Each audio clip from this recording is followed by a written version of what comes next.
Mi madre siempre me enseñó que el padre de mi mejor amigo era un monstruo. Cuando descubrí la verdad, se lo conté, pero ella intentó silenciarme y quiso mudarnos de inmediato. Así que empecé a investigar más a fondo y descubrí un secreto tan perturbador que jamás olvidaré. Tenía 12 años cuando Brian llegó a mi clase. Era alto, deportista, debería haber sido popular, pero en cuanto entró al aula, todos se quedaron pálidos. Incluso la maestra se puso tensa. Claramente yo era el único que no sabía lo que pasaba. A la hora del almuerzo, me senté junto a él de todos modos, y todos, incluso el propio Brian, me miraron raro. ¿De verdad quieres ser mi amigo?, me preguntó, sorprendido. Pasamos todo el día divirtiéndonos. Yo no tenía amigos en ese momento, así que volví a casa emocionado por contarle a mi mamá que por fin había hecho uno. Pero en cuanto le dije su nombre, su cara se puso blanca. Aléjate de ese niño. Él y su padre son unos monstruos. Golpearon y mandaron al hospital a la mamá. Me quedé helado. A la mañana siguiente mi madre insistió en llevarme a la escuela. En vez de dejarme bajar, fue directo a hablar con mi maestra y le susurró algo que hizo que la señora Squelch asintiera con seriedad. Cuando traté de sentarme cerca de Brian en clase,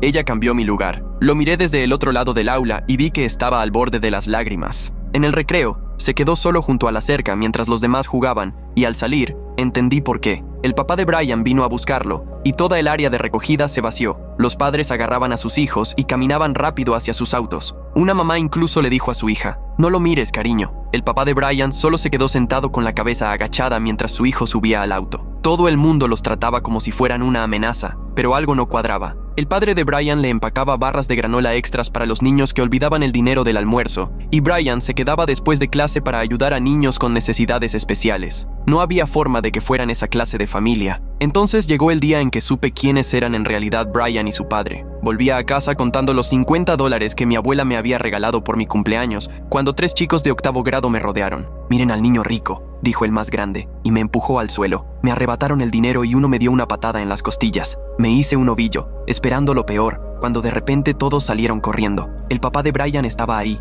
sin tocar a nadie, simplemente de pie. «¿Estás bien, chico?», me preguntó, ayudándome a levantarme. Me acompañó hasta casa sin decir mucho más. Cuando le conté a mi mamá lo que pasó, se alteró. «¿Te habló? ¿Y si te hubiera llevado a algún sitio?». Llamó al colegio de inmediato. «Un agresor conocido se acercó a mi hijo», repetía. Al día siguiente, todo el colegio lo sabía. El director mandó un correo prohibiendo al papá de Brian entrar al predio escolar. Los padres lo compartieron en Facebook, llamándolo depredador por merodear cerca de los niños. Brian parecía destruido. Pasó casi todo el día con la cabeza sobre el pupitre. Intenté pasarle una nota agradeciendo a su padre por ayudarme, pero él la rechazó. «Por favor, no lo hagas», susurró. «Le estás empeorando las cosas». 2 semanas después vi a Brian llorando en la biblioteca. Trataba de disimularlo, pero los hombros le temblaban. Me senté igual. «Pintaron la palabra depredador en su coche», me dijo. «Perdió su trabajo por eso, y tal vez tengamos que dejar el departamento». Se secó los ojos con fuerza. «Todos lo odian, pero no tienen ni idea». «¿A qué te refieres?», le pregunté. Brian miró a su alrededor para asegurarse de que no había nadie cerca. Luego soltó la bomba. Resulta que él y su padre jamás golpearon a su madre. Fue al revés. Su madre los golpeaba a ellos. Les lanzaba botellas, rompía sartenes y platos. Incluso usaba encendedores. Brian aún tiene una cicatriz de quemadura en la espalda. «Entonces, ¿por qué culparon a tu padre?», le pregunté. Fue ahí cuando rompió en llanto. Me contó que su madre, además de agredirlos, siempre amenazaba a su papá. Si él alguna vez se iba y se llevaba a Brian,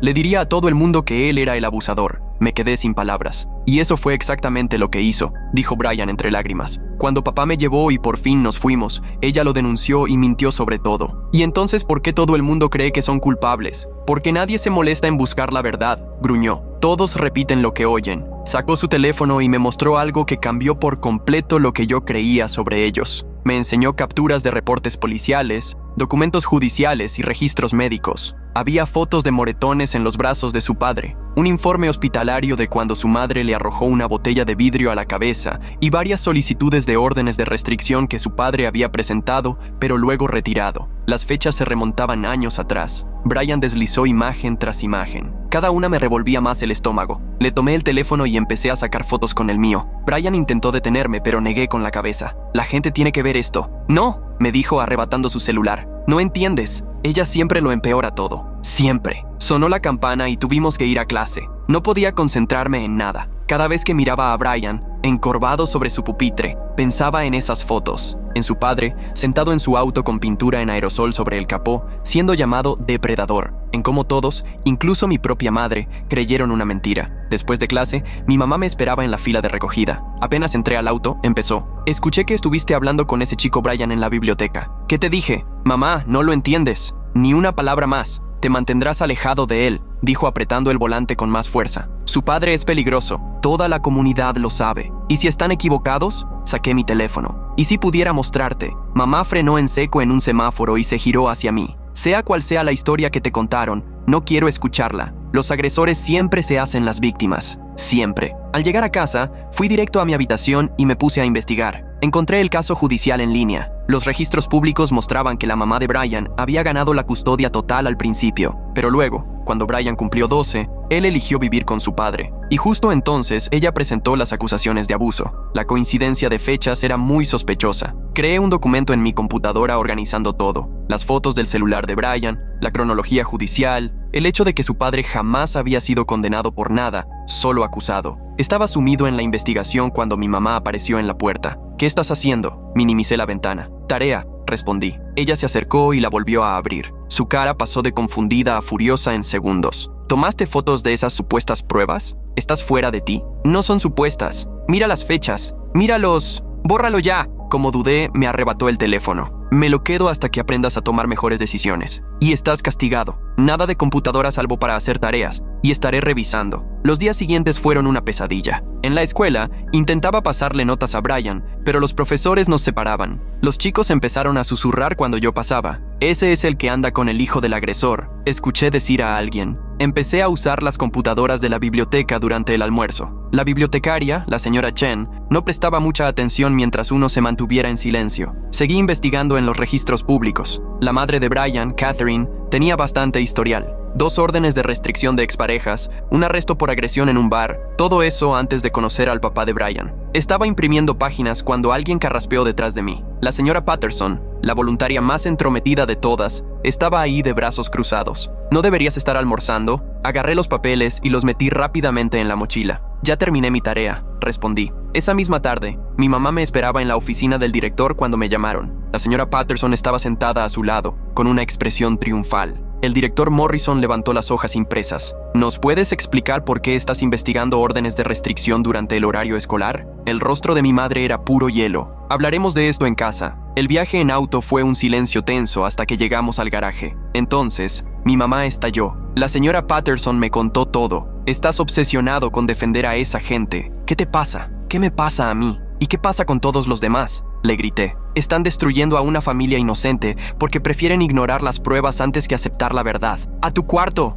No vas a salir de esta casa más que para ir a la escuela hasta que recapacites. Subí pisando fuerte las escaleras y azoté la puerta. Desde mi ventana podía ver la casa de los Patterson al otro lado de la calle. Seguro ya le estaba mandando mensajes a todas las demás mamás sobre mi comportamiento preocupante. Al día siguiente fue peor. Los chicos se alejaban cuando me sentaba. Mi mesa habitual en el almuerzo ahora estaba llena. Incluso los profesores me miraban diferente. Brian me cruzó en el pasillo y me hizo señas con los labios. Lo siento. Almorcé solo, en el baño, planeando mi próximo movimiento. Mamá me había quitado el celular y había restringido el acceso a mi computadora, pero no podía impedir que usara los recursos de la escuela. Solo tenía que ser más astuto. Durante la siguiente semana, me armé una rutina. Me ofrecía ayudar a los profesores después de clase y cuando salían del aula, usaba sus computadoras. Encontré más información sobre Catherine. La habían despedido de 3 trabajos por conflictos personales. En sus redes sociales, antes de hacerlas privadas, publicaba quejas constantes contra exnovios que la habían dañado. Brian empezó a dejarme notas escondidas en libros de la biblioteca, pequeñas actualizaciones sobre su papá.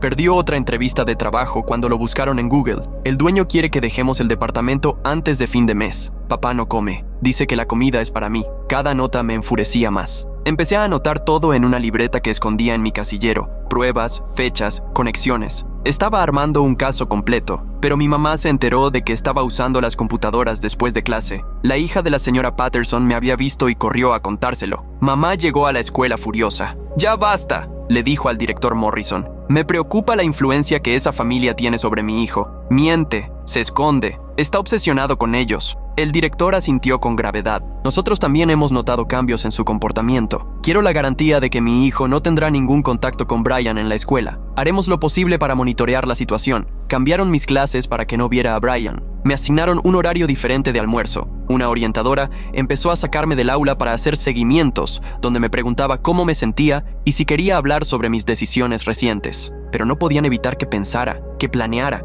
que supiera que en algún lugar de esta ciudad, Brian y su papá estaban sufriendo porque todos preferían mentiras cómodas en lugar de verdades incómodas. Un día vi al papá de Brian en el supermercado. Estaba comprando el pan más barato y un frasco de mantequilla de maní. Su ropa le colgaba como si hubiera bajado mucho de peso. Cuando me vio, bajó la mirada y fue directo a la caja. Lo seguí afuera. «Señor Davidson». Se detuvo, pero no se dio vuelta. «No deberías hablar conmigo, solo te van a complicar más la vida». Yo sé la verdad. Brian me la mostró. Sus hombros se encorvaron. La verdad no importa cuando nadie quiere escucharla. Quiero ayudar. Finalmente se giró. Tenía los ojos enrojecidos, agotados. «Eres un buen chico, pero aléjate de nosotros. Por tu propio bien». Subió a su auto y se fue. Aún se leía Depredador, debajo de una capa de pintura barata. Esa noche, mamá vino a mi cuarto con su laptop. «Quiero mostrarte algo». Abrió el grupo de padres en Facebook, publicación tras publicación sobre el papá de Brian. Lo vi merodeando cerca del parque infantil. Siguió a mi hija dentro de la tienda. «¿Por qué no está preso todavía?»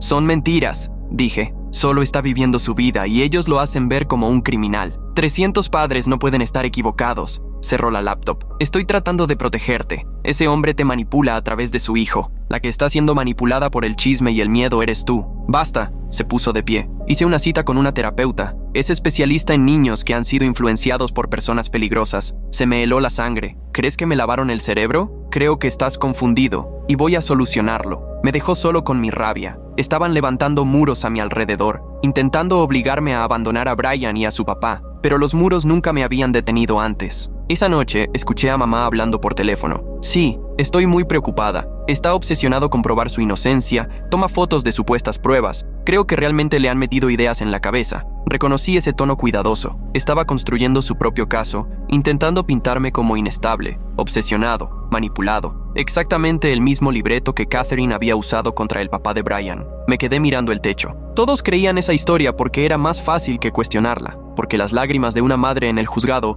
eran más convincentes que las negativas tranquilas de un padre. Porque una vez que se instala una narrativa, cambiarla significa admitir que uno estuvo equivocado. Y nadie quiere admitir que ayudó a destruir a una familia inocente. Pero yo tenía tiempo, tenía determinación y, lo más importante, tenía la verdad. Podían quitarme el celular, restringir mis búsquedas, separarme de Brian, podían hablar a mis espaldas, aislarme, incluso mandarme a terapia, pero no podían cambiar lo que yo sabía. El padre de Brian era inocente, Brian estaba sufriendo, y de algún modo, yo iba a probarlo, aunque eso significara convertirme en el villano de la historia para todos los demás, aunque tuviera que enfrentar a mi propia madre, aunque todo el pueblo se pusiera en mi contra, porque a veces, la verdad vale más que la reputación. A la mañana siguiente desperté con un plan, arriesgado, probablemente una locura, y seguro me metería en más problemas. Pero en la última nota, Brian había escrito que les quedaban 2 semanas antes del desalojo, 2 semanas para cambiarlo todo, 2 semanas para exponer las mentiras de Catherine, 2 semanas para salvar a la familia de mi amigo. Me vestí para ir a la escuela, le di un beso a mamá como si todo estuviera bien, y me preparé mentalmente para la guerra. Ellos creían que me habían quebrado con aislamiento y amenazas de terapia. No tenían idea de lo que yo era capaz cuando sabía que tenía razón. La cita con la terapeuta estaba programada para el jueves,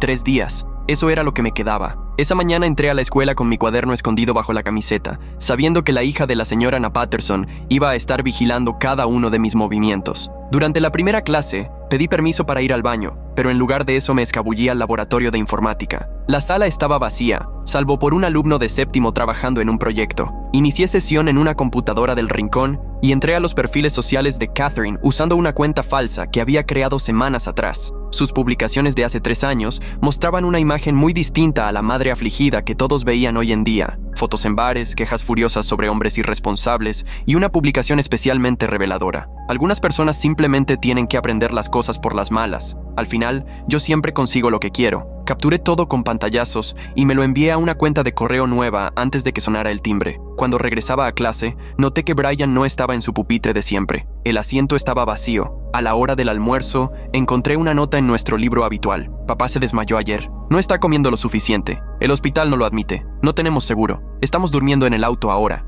Me temblaban las manos al leerla. Estaban viviendo en su coche, mientras Catherine probablemente seguía cómoda en la casa que el papá de Brian había pagado. Tenía que actuar más rápido. Después de clase, le dije a mi mamá que me iba a quedar para una tutoría de matemáticas. Ella lo confirmaría con la profesora más tarde, pero eso me daba 1 hora. Corrí 6 cuadras hasta la biblioteca pública. Allí, las computadoras no requerían credenciales escolares. Llevaba 20 minutos investigando cuando Catherine entró. No se parecía en nada a la mujer rota de las fotos del juicio. Ropa de marca, uñas recién hechas, paso seguro. Fue directo a la sección de ficción y me agaché detrás del monitor. El corazón me latía con fuerza mientras la veía revisar libros, mirando de reojo de vez en cuando. ¿Había venido por casualidad o alguien le había dicho que yo iba allí? Se fue tras 10 minutos, pero no pude quitarme de encima la sensación de que me había visto. Guardé todo y tomé una ruta distinta a casa, cruzando por el parque. Mi mamá me esperaba en el porche. La tutoría terminó hace 1 hora. Fui a caminar con unos amigos. La señora Patterson te vio en la biblioteca, dijo, mostrándome una foto mía en la computadora desde su teléfono. Está preocupada de que sigas investigando a esa familia. Guardé silencio mientras me hacía entrar. Para ella, la cita con la terapeuta no podía llegar lo suficientemente rápido. Esa noche, escuché una discusión en la planta baja. Papá había vuelto de un viaje de trabajo y mamá le estaba poniendo al tanto de todo. Está obsesionado, Tom. Saca fotos de documentos, investiga a la madre, la defiende constantemente. Tal vez deberíamos escucharlo, dijo papá en voz baja. ¿Y si hay algo más en esta historia? ¿Tú también? La voz de mamá subió. Ese hombre es peligroso. Toda la comunidad lo sabe. La comunidad también se ha equivocado antes, respondió papá. La discusión continuó, pero yo tenía esperanza. Papá siempre había sido más lógico, menos susceptible a los chismes. Tal vez pudiera convencerlo. A la mañana siguiente, Brian seguía sin aparecer. Escuché a los profesores decir que llevaba 3 días ausente, que probablemente le daba vergüenza volver. Uno comentó, después de lo que hizo su padre, quise gritar que lo tenían todo al revés, pero me quedé callado, dejándolos pensar que me había rendido. Durante la hora de biblioteca, encontré una nota en nuestro libro, pero no era la letra de Brian. Deja de escarbar o tu amigo lo va a pagar. Catherine sabía que yo la estaba investigando. Me temblaban las manos al guardar la nota. Esto ya no era un drama entre padres o rumores escolares. Esto se estaba saliendo de control. Después de clase, convencí a papá de que me llevara a dar una vuelta por el antiguo departamento de Brian. El coche no estaba en el estacionamiento. Revisamos 3 lugares más antes de encontrarlo detrás de un supermercado. El papá de Brian estaba desplomado en el asiento del conductor y Brian dormía acurrucado atrás. «Papá, por favor», supliqué. «Míralos. ¿Eso te parece un hombre peligroso?» Papá los observó un largo rato. «Sube al coche», me dijo, pero en lugar de regresar a casa, se metió al supermercado. Compró 2 bolsas llenas de víveres y un pollo rostizado caliente. «Quédate aquí», me pidió. Lo vi acercarse al auto de ellos y golpear suavemente la ventana. El papá de Brian se despertó sobresaltado, con miedo en la cara, pero papá solo levantó las bolsas. Hablaron unos minutos. El padre de Brian negaba con la cabeza una y otra vez. Finalmente, papá dejó las bolsas sobre el capó y volvió. Al principio no quiso aceptarlas, me dijo mientras nos alejábamos en el auto. Dijo que no quería limosnas. Le dije que no era caridad, solo un padre ayudando a otro. Esa noche, papá y mamá volvieron a discutir, pero esta vez lo escuché decir: ¿y si estamos equivocados, Janet? ¿Y si estamos destruyendo a una familia inocente? El jueves llegó más rápido de lo que quería. El consultorio de la terapeuta olía a velas de vainilla y tenía frases motivacionales por todas partes. La doctora Reeves era exactamente como la imaginaba. Gafas con montura fina, sonrisa empática, libreta en mano. Tu madre me cuenta que has estado defendiendo a un compañero de clase cuyo padre tiene un historial preocupante, comenzó. Elegí mis palabras con cuidado. He visto pruebas de que la historia que todos creen podría no ser cierta. A veces, cuando nos importa a alguien, queremos creer lo mejor de esa persona, dijo con amabilidad. Pero eso puede cegarnos ante las señales de alerta. ¿Y si las señales de alerta están apuntando a la persona equivocada? Dimos vueltas durante 1 hora. Ella sugería que estaba siendo manipulado. Yo respondía con hechos. Ella hablaba de confiar en el juicio de la comunidad. Yo le recordaba que las comunidades también se equivocan. Al final, parecía frustrada. Quiero verlo semanalmente, le dijo a mi madre. Muestra señales de comportamiento desafiante. Genial. Ahora tenía una etiqueta. El viernes por la mañana encontré a Brian en la escuela. Se veía terrible. Ropa sucia, ojeras profundas, las manos temblorosas. ¿Estás bien?, le susurré al pasar. Negó con la cabeza, apenas perceptiblemente. Ella llamó a papá ayer. Dijo que quitaría la orden de restricción si volvíamos. Papá dijo que no. Ella se enojó. ¿Qué hizo? Nada, todavía. Eso es lo que más me asusta. Durante el almuerzo, usé la computadora de una profesora que estaba en una reunión. Le había dicho que necesitaba imprimir tarea. En realidad, accedí al correo donde guardaba las pruebas. Había un mensaje nuevo, sin nombre de remitente. Solo, te lo advertimos. Adjunta, una foto mía en la biblioteca, tomada desde atrás. Catherine me había estado vigilando. Ese día, mi otro celular, el que escondía en el casillero porque mamá me había confiscado el nuevo, vibró con un mensaje de un número desconocido. Tu amigo se ve muy cansado. Dormir en autos es tan peligroso. Cualquier cosa podría pasar. Tomé captura del mensaje y lo añadí a mi archivo de pruebas. Catherine se estaba volviendo más descarada. Esa tarde, el director Morrison me llamó a su oficina. Mamá estaba allí, junto con la señora Ann Patterson y 2 voluntarias más del grupo de padres. Nos preocupa tu comportamiento, comenzó Morrison. Varios padres han reportado que te han visto investigando información privada sobre una familia de nuestra comunidad. Estoy intentando ayudarlos, respondí. ¿Ayudarlos? Intervino la señora Patterson inclinándose hacia adelante. Esa pobre mujer ya ha sufrido bastante como para que tú estés ensuciando su nombre. ¿Alguno de ustedes siquiera miró las pruebas? Pregunté. ¿O simplemente están creyendo lo que quieren creer? El rostro de mamá se puso rojo. Pide disculpas ahora mismo. ¿Disculpas por qué? ¿Por hacer preguntas? A partir de ahí, la reunión se fue en picada. Hablaron de suspensión, de restringirme el acceso a las computadoras del colegio, de aumentar las sesiones de terapia a 2 veces por semana. Me quedé en silencio, dejando que planearan mi castigo mientras Brian y su papá dormían en su auto. Esa noche, escuché a mamá al teléfono. Lamento mucho lo que ha estado haciendo mi hijo. Sí, ya estamos tomando medidas. No volverá a molestarlos. Por supuesto, si hay algo más que podamos hacer. Le estaba pidiendo disculpas al agresor, prometiendo silenciarme. Quise gritar. Papá me llevó a cortarme el cabello. En el camino, me dijo en voz baja. Anoche pasé de nuevo por el supermercado. Siguen allí,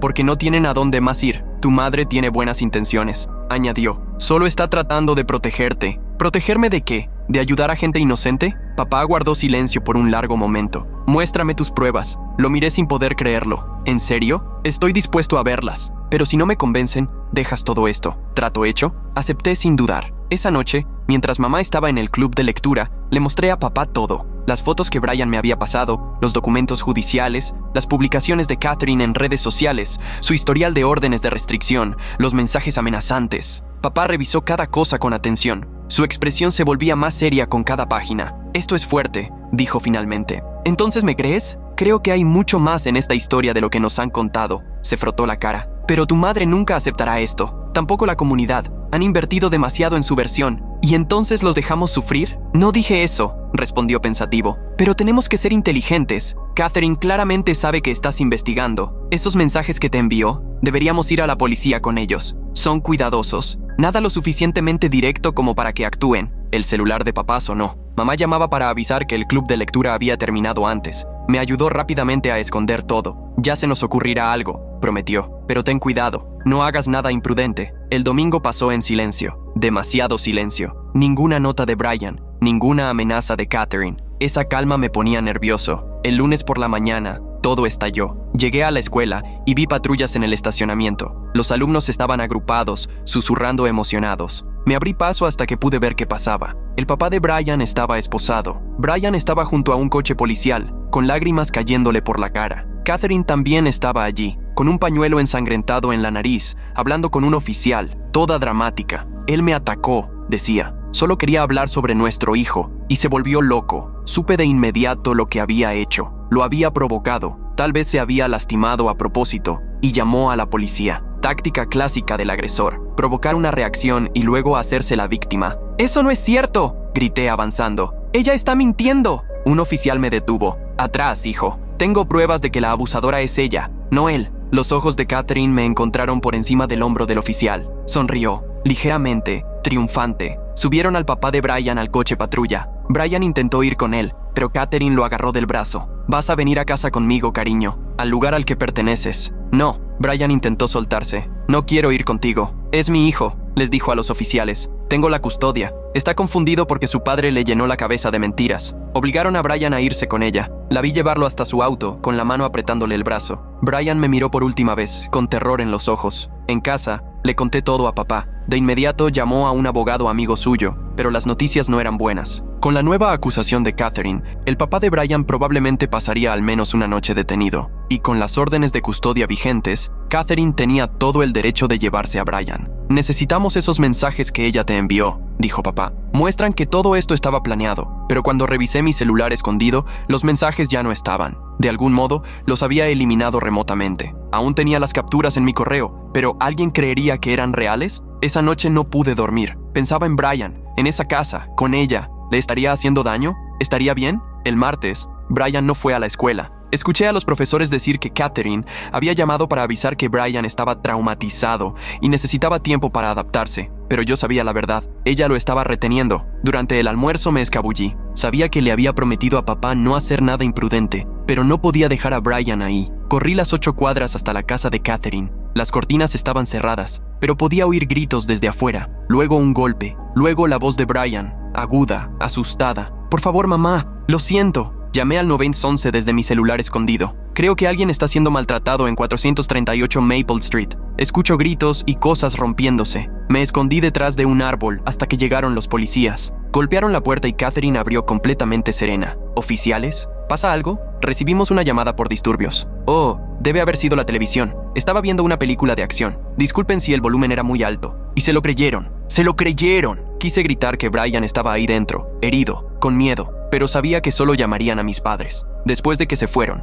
Catherine salió al porche y miró directamente hacia donde yo estaba escondido. «Sé que estás ahí», canturreó. «Brian quiere decirte algo». Brian apareció en la puerta. Incluso desde la distancia, pude ver la marca roja en su mejilla. «Deja de intentar ayudar», dijo, como si estuviera repitiendo algo de memoria. «Solo estás empeorando las cosas. Déjanos en paz». La mano de Catherine le apretaba el hombro. Estaba leyendo un guión. Corrí de regreso a la escuela, llegando justo cuando terminaba el almuerzo. Mi maestra me marcó como atrasado, pero no me importó. Tenía que hacer algo. Esa tarde tomé una decisión. Si los adultos no querían escuchar pruebas, tal vez escucharían a Brian. Grabé videos con mi celular escondido, documentando todo, las fechas, la cronología, las amenazas que había capturado antes de que fueran eliminadas. «Mi nombre es Narrador», comencé, «y estoy a punto de contarles la verdad sobre Catherine Davidson». Subí el video a YouTube esa noche. Luego compartí el enlace de forma anónima en el grupo de padres de Facebook. En una hora ya tenía 50 visitas. Luego, 100. Entonces mamá irrumpió en mi cuarto.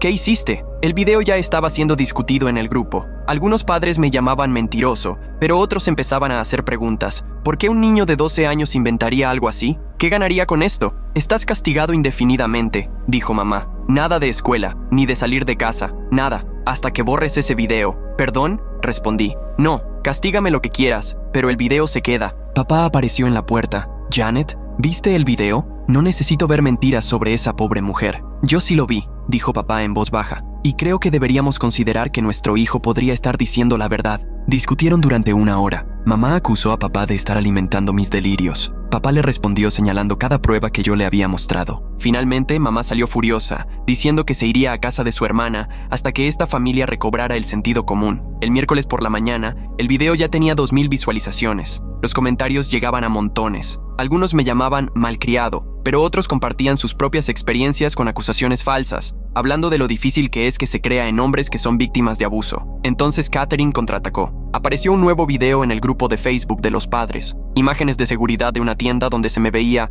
acechándola en la biblioteca. Otro video mostraba cómo me quedaba mirando desde fuera de su casa. Los había editado para quitar todo contexto, haciéndome parecer un niño obsesionado y peligroso. Este menor con evidentes problemas emocionales ha estado acosando a mi familia, decía su publicación. Su padre debería ser investigado por permitir este comportamiento. Temo por mi seguridad y por la de mi hijo. Y así, la marea se volvió en nuestra contra. Padres exigían medidas inmediatas. Algunos pedían que despidieran a mi papá de su trabajo por fomentar el acoso. Otros querían que me internaran. El director Morrison llamó a papá. Yo estaba suspendido indefinidamente a la espera de una evaluación psicológica. Las sesiones de terapia ya no eran opcionales, eran obligatorias. Pero pasó algo inesperado. El abogado del papá de Brian vio mi video. Llamó a papá esa misma tarde. «El video de su hijo es la primera ayuda real que hemos recibido», dijo. «¿Estaría dispuesto a testificar sobre lo que ha presenciado?» «Tiene 12 años», respondió papá, «y la comunidad ya lo condenó». «Lo entiendo, pero ese video está haciendo que personas fuera de su comunidad empiecen a hacerse preguntas. A veces, solo se necesita una grieta en la historia oficial. Esa noche no pude dormir. Brian seguía atrapado con Catherine.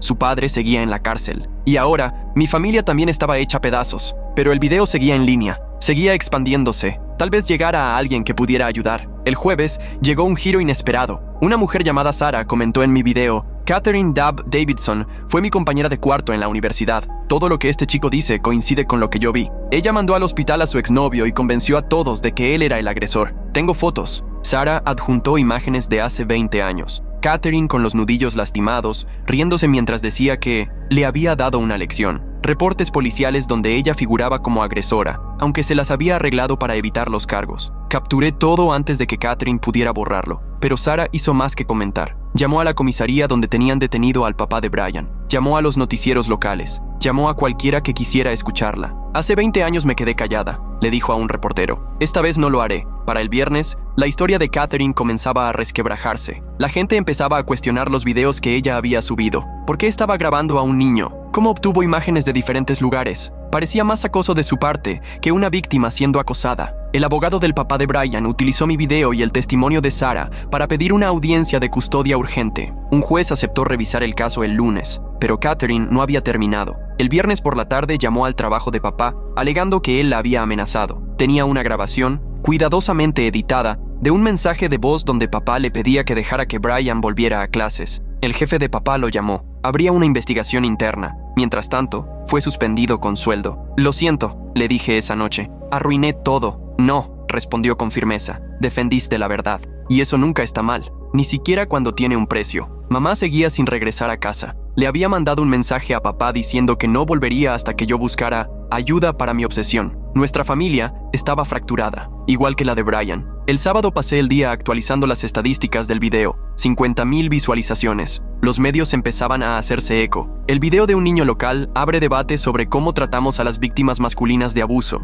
decía un titular. La sección de comentarios era un campo de batalla. Los seguidores de Catherine me llamaban monstruo, pero cada vez más personas compartían sus propias vivencias. Hombres que habían sido abusados y no creídos. Hijos que vieron a sus padres ser destruidos por falsas acusaciones. La narrativa empezaba a cambiar. Entonces Sarah volvió a publicar, esta vez con video. Imágenes antiguas, grabadas con una cámara casera durante la universidad, donde Catherine admitía haber mentido sobre su exnovio. Iba a dejarme, decía Catherine en el video granulado. Así que me aseguré de que nadie le creyera si lo intentaba. Una confesión clara, la prueba definitiva. La descargué de inmediato y la respaldé en todos los lugares posibles. Ese era el tipo de prueba que todos necesitaban ver. Pero Catherine tenía un último as bajo la manga. La noche del sábado publicó en Facebook que Brian había desaparecido. Mi hijo, con tantos conflictos emocionales, ha sido tan manipulado por las mentiras de su padre que ha huido de casa. Por favor, ayúdenme a encontrarlo. La policía emitió una alerta. Todo el pueblo estaba buscando a Brian.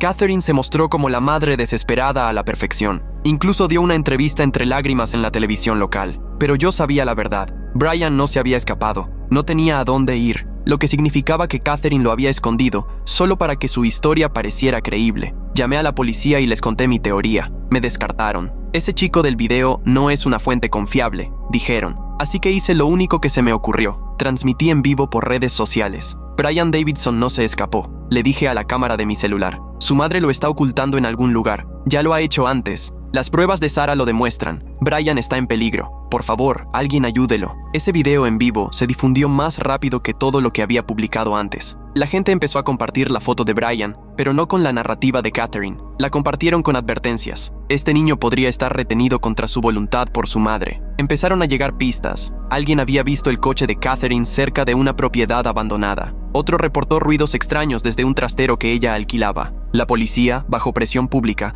se vio obligada a investigar. Encontraron a Brian encerrado en el trastero, con un saco de dormir y un poco de agua. Catherine le había dicho que si salía, llamaría a su padre. Le había hecho creer que estaría peor si alguien lo encontraba. La noticia explotó el domingo por la mañana. Catherine fue arrestada. Brian estaba enfermo, asustado, traumatizado, pero físicamente a salvo. El video de la policía llevándola esposada mientras gritaba sobre una conspiración se viralizó, pero la verdadera reivindicación llegó cuando los médicos revisaron los historiales clínicos de Brian con una nueva mirada. El patrón era claro: lesiones compatibles con maltrato, todas de antes de la separación, todas cuando vivía principalmente con Catherine. El papá de Brian fue liberado de inmediato. Los cargos fueron retirados. El video de Brian corriendo hacia los brazos de su padre se volvió viral. La comunidad que los había condenado tuvo que enfrentarse a una verdad incómoda. Se habían equivocado. Habían preferido mentiras reconfortantes en vez de evidencias incómodas. Estuvieron a punto de destruir a una familia inocente solo porque era más fácil creer en las lágrimas de una madre que cuestionar su relato. Algunos pidieron disculpas. El director Morrison me llamó personalmente para levantar mi suspensión y revocar el veto al padre de Brian en la escuela. Sorprendentemente, la señora Patterson apareció en nuestra puerta con una cazuela y lágrimas en los ojos, diciendo que lamentaba todo profundamente. Pero otros redoblaron la apuesta, insistiendo en que Catherine seguía siendo la verdadera víctima, que todos habíamos sido manipulados. El grupo de Facebook de los padres se dividió en facciones. Se rompieron amistades. La comunidad que antes estaba unida por el odio, ahora estaba fragmentada por la verdad. Mamá volvió a casa el domingo por la noche. Se quedó de pie en la puerta de mi cuarto durante un buen rato antes de hablar. Estaba equivocada, dijo simplemente. Estaba tan enfocada en protegerte que me negué a ver lo que tenía justo frente a mí. Estabas haciendo lo que creías correcto, le dije. No, negó con la cabeza. Estaba haciendo lo que era fácil, creer lo mismo que todos los demás, porque cuestionarlo era demasiado difícil. La sanación comenzó poco a poco. Las sesiones de terapia que la doctora Reeves había insistido en mantener se convirtieron en sesiones familiares, donde realmente trabajamos juntos en todo lo que había pasado. Brian y su papá encontraron un nuevo departamento con ayuda de un GoFundMe que Sarah inició. La misma comunidad que los había rechazado ahora donaba miles de dólares para ayudarlos a comenzar de nuevo. En la escuela, las cosas eran diferentes. Algunos chicos me trataban como un héroe, otros susurraban que era un alborotador que había destruido a una familia. Brian y yo almorzábamos juntos, sin importarnos lo que pensaran los demás. Gracias, me dijo un día, por no rendirte, aunque te costara todo. Tú habrías hecho lo mismo por mí, respondí. No sé si habría sido lo suficientemente valiente, admitió, para enfrentarme a todos, para seguir luchando cuando incluso tu propia familia te da la espalda. Eso requiere verdadero coraje. El juicio de Catherine aún estaba lejos, pero su reputación ya estaba hecha trizas. La verdad finalmente alcanzó todas las mentiras que había construido cuidadosamente. Perdió a su hijo, su libertad y la simpatía que había sabido manipular durante tanto tiempo. Pero la verdadera victoria no fue su caída. Fue ver la sonrisa de Brian regresar.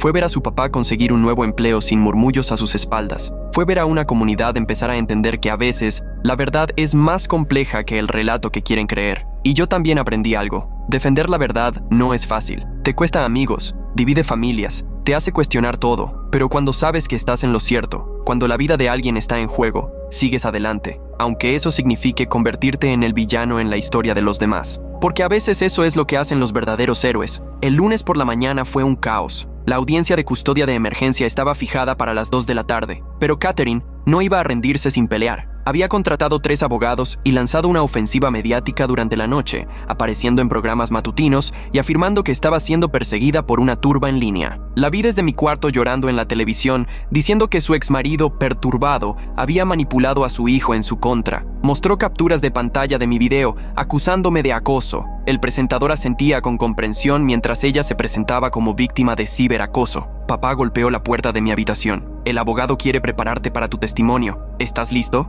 Asentí, pero mis manos temblaban. Una cosa era publicar videos en internet. Otra muy distinta era enfrentar a Catherine en un tribunal. Nos reunimos con el abogado del papá de Brian, el señor Chen, en su oficina. Parecía agotado, pero determinado. Tu video lo cambió todo, me dijo. Pero el equipo de Catherine va a intentar desacreditarte. Dirán que eres solo un niño influenciado fácilmente. ¿Qué debo decir? La verdad. Apégate a los hechos, no a opiniones. Y, pase lo que pase, no dejes que te alteren. Brian también estaba allí, sentado entre su papá y una trabajadora social. Se veía mejor que la última vez que lo vi en casa de Catherine, pero aún tenía ojeras. La trabajadora social tomaba notas cada vez que Brian se movía. Me están evaluando, susurró Brian cuando ella salió, para ver si estoy siendo manipulado. El tribunal estaba repleto. Padres de la escuela llenaban la sala, divididos claramente en 2 bandos. La señora Patterson se sentó detrás de Catherine, mientras que, para mi sorpresa, la señora Chen, la bibliotecaria, se sentó de nuestro lado. Cámaras de noticias locales esperaban afuera. Catherine entró impecable, compuesta, con un traje conservador, secándose los ojos con un pañuelo. Incluso trajo material probatorio, un álbum de fotos con momentos felices junto a Brian, que abrazaba con dramatismo. La jueza, una mujer severa llamada Rodríguez, dio inicio a la audiencia. Los abogados de Catherine inmediatamente solicitaron que se excluyera mi testimonio, calificándome de niño emocionalmente inestable con una obsesión malsana. Su señoría, dijo uno de ellos, este niño ha acosado a mi clienta, ha publicado videos difamatorios y ha impulsado una campaña de odio contra una madre protectora. El señor Chen se puso de pie. Su señoría, este chico descubrió pruebas de un abuso sistemático que las autoridades no detectaron. Su testimonio es fundamental. La jueza Rodríguez me observó por un largo rato. Lo permitiré, pero estaré atenta a cualquier señal de manipulación. Catherine testificó primero, y lo hizo muy bien. Lloró en los momentos justos. Su voz tembló mientras hablaba del carácter violento del padre de Brian y cómo había vivido con miedo durante años. Mostró fotos de moretones convenientemente recortadas para que no se viera la antigüedad. Yo solo quería proteger a mi hijo, sollozó, pero su padre lo envenenó en mi contra. Luego vino el contrainterrogatorio. El señor Chen sacó el video de Sara en una laptop. Señora Davidson, ¿reconoce su propia voz diciendo, me aseguré de que nadie le creyera cuando lo intentara? El rostro de Catherine se puso blanco. Está sacado de contexto. Yo era joven, dramática. ¿También era dramatismo encerrar a su hijo en un trastero? Estaba protegiéndolo. Iba a escaparse con su padre. ¿Protegiéndolo? ¿Encarcelándolo? Los abogados de Catherine objetaron una y otra vez, pero el daño ya estaba hecho. Su máscara empezaba a resquebrajarse. Brian testificó después. Su voz era baja pero firme mientras le mostraba a la jueza sus cicatrices de quemaduras, explicando el patrón de maltrato. Catherine intentaba captar su mirada, murmurando, «Te quiero», cada vez que la jueza miraba hacia otro lado. «Ella nos lastimaba», dijo Brian, y luego lloraba diciendo que era culpa nuestra. Decía que si contábamos algo, me quitarían para siempre. Entonces fue mi turno. Las piernas me temblaban mientras caminaba al estrado. Catherine me miraba con puro odio. Su abogado atacó de inmediato. ¿Es cierto que no tienes amigos? Salvo Brian. Tengo amigos. Pero Brian fue tu primer amigo de verdad, ¿cierto? Harías cualquier cosa por conservar esa amistad. Recordé el consejo del señor Chen. Apégate a los hechos. Vi pruebas de abuso. Las reporté. ¿Quieres decir que viste lo que Brian quiso que vieras? Tomaste fotos sin permiso. Acosaste a mi clienta. Investigaba la verdad. Tienes 12 años. ¿Qué te hace pensar que estás capacitado para investigar algo? Me enderecé. Tener 12 no significa ser tonto. Solo significa que los adultos creen que pueden mentirme. Se oyeron murmullos sorprendidos en la sala. El rostro del abogado se sonrojó. Su señoría, este niño está siendo... La jueza Rodríguez lo interrumpió. Continúe, joven. Les conté todo. La cronología, las pruebas, las amenazas de Catherine. Sus abogados objetaban constantemente, pero yo me mantuve tranquilo, objetivo. Cuando mostraron los videos donde supuestamente la estaba acosando, expliqué el contexto que Catherine había editado. Ella sabía que yo estaba reuniendo pruebas, así que empezó a reunir las suyas, dije, pero tuvo que editarlas porque la verdad no respaldaba su historia. Durante un receso, Catherine me interceptó en el pasillo mientras papá estaba en el baño. «Malcriado», me susurró con furia, «lo arruinaste todo». Retrocedí, pero ella me siguió. «Brian nunca te va a perdonar por esto. Destruiste nuestra familia». «No», dije en voz alta, lo suficiente para que otros escucharan. «Tú la destruiste. Yo solo mostré cómo lo hiciste». Un agente judicial apareció y Catherine cambió de inmediato, retomando su papel de madre desconsolada. Pero varias personas habían presenciado lo que pasó. Cuando se reanudó la audiencia, 3 padres pidieron declarar. Habían sido parte del círculo íntimo de Catherine, pero empezaban a tener dudas. Una madre contó cómo Catherine la había instruido sobre qué debía publicar en el grupo de Facebook. Otra reveló que Catherine le había pedido que mintiera sobre haber visto al papá de Brian cerca del parque. «Pensé que estaba ayudando», dijo la mujer avergonzada. Parecía tan convincente. Los abogados de Catherine estaban desbordados y aparecieron más grietas. Los informes médicos que ella había presentado fueron analizados por un perito, quien señaló múltiples inconsistencias. Las fotos de los moretones fueron examinadas y resultaron ser de años atrás, anteriores a la separación. A las 4 de la tarde, la historia de Catherine se había desmoronado por completo, pero aún tenía una última carta. Su señoría se puso de pie, ignorando los intentos de su abogado por detenerla. «Si le entregan a Brian a su padre, me quitaré la vida. No puedo vivir sin mi hijo. Su sangre estará en sus manos». La sala estalló. Brian rompió en llanto. Su padre intentó calmarlo. Mientras tanto, Catherine lloraba con dramatismo. La jueza Rodríguez golpeó con fuerza el mazo. «Señora Davidson, acaba de emitir una amenaza de autolesión para manipular esta corte. Agente, por favor, traslade a la señora Davidson para una evaluación psiquiátrica». «¡No!». Catherine se lanzó hacia Brian, pero los oficiales la detuvieron. «Él es mi hijo, no pueden quitármelo». Mientras la sacaban, me gritó, «Esto es tu culpa, tú hiciste esto». La jueza pidió un receso para que todos pudieran calmarse. En el pasillo, los padres que habían apoyado a Catherine parecían atónitos. La señora Patterson se me acercó con cautela. «Te debo una disculpa», dijo en voz baja. «Estaba tan segura. Quiero decir, es una madre. Las madres también pueden ser abusadoras», respondí. Se estremeció, pero asintió. «Yo ayudé a difundir esas mentiras sobre el padre de Brian. No sé cómo reparar eso. Empieza por decir la verdad», le sugerí. Cuando se reanudó la audiencia, la jueza Rodríguez dio su veredicto. Custodia de emergencia al padre de Brian,